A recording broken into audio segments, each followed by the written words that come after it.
বিভিন্ন সময়ত আলোচনা বিলোচনা হয় আজি বহুতে বিভিন্ন ধৰণে সমালোচনা কৰিবলৈ বিচাৰিছে সমালোচনা মানুহৰ কেতিয়া হয় যেতিয়া মানুহৰ পপুলাৰিটি বহুত বেছি হয় তেতিয়া সমালোচনা হয় আৰু মই আজি কেইটামান দিন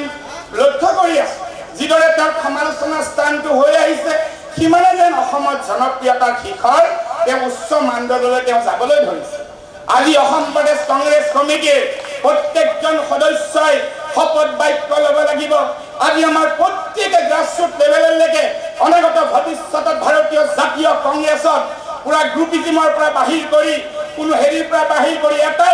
এটাই আমাৰ টিম হ'ব লাগিব ভাৰতীয় জাতীয় কংগ্ৰেছ ৰাহুল গান্ধীৰ হাত বঢ়াই লৈ যোৱাৰ সপোন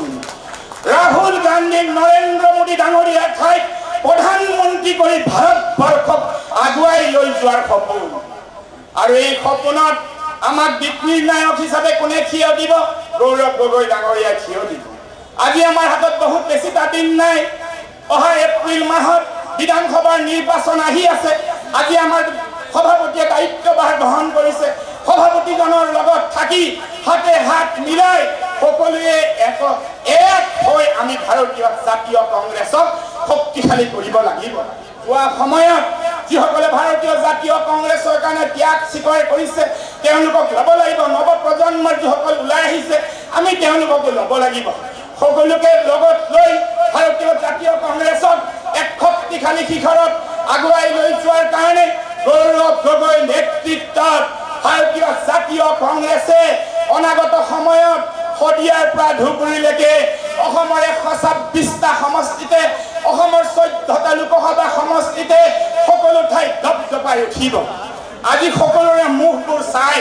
সকলোৰে আকুণ্ড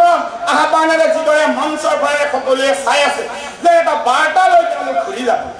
এটা শক্তিশালী বাৰ্তা লৈ তেওঁলোক ঘূৰি যাব গৌৰৱ গগৈক লৈ অনাগত ভৱিষ্যতত ভাৰতীয় জাতীয় কংগ্ৰেছক শক্তিশালী কৰি অসমত ভাৰতীয় জাতীয় কংগ্ৰেছক ৰাহুল গান্ধী ডাঙৰীয়াই যিদৰে দাক্ষিণাত্যৰ কেৰেলাৰ লগত অসম প্ৰদেশ কংগ্ৰেছ কমিটিক তুলনা কৰে তাক যাতে আমি বাস্তৱত ৰূপায়িত কৰিব পাৰোঁ সকলোকে আমাৰ শুভেচ্ছা জনালোঁ আমাৰ 3জন ৱৰ্কিং প্ৰেচিডেণ্ট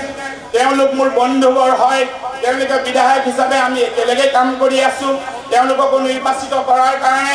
কেন্দ্ৰীয় নেতৃত্বক মই ধন্যবাদ জনাইছোঁ অনাগত সময়ত আৰু কেইটামান ডিপাৰ্টমেণ্টৰ চেয়াৰমেনো বিজ্ঞজনক এপইণ্টমেণ্ট কৰা হৈছে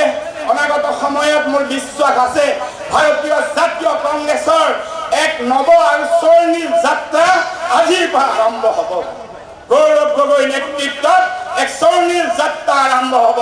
আৰু এই যাত্ৰাৰ সাক্ষী আমি সকলোৱে হ'ব লাগিব আমি আমাৰ মাজত এই খুঁটা কটাৰী কটা এইবিলাক কাম বাদ দিব লাগিব সকলোৱে ভৰিৰ তলত মাটি আছে নে নাই সেইটো চাব লাগিব যিজনে নেতৃত্ব লৈছে নেতৃত্ব লোৱাজনৰ ভৰিৰ তলত মাটি আছে নে নাই জনসাধাৰণৰ লগত হৃদয়স্পৰ্শী সম্পৰ্ক আছে নে নাই সেইবিলাকো আমি লক্ষ্য কৰিব লাগে অনাগত সময়ত আমি এইখিনিয়ে কৈ প্ৰত্যেকজনকে মই আকৌ এবাৰ মঞ্চত উপবিষ্ট প্ৰত্যেকজনক মোৰ অভিনন্দন জ্ঞাপন কৰিছোঁ আহক আমি সকলোৱে গৌৰৱ গগৈ নেতৃত্বত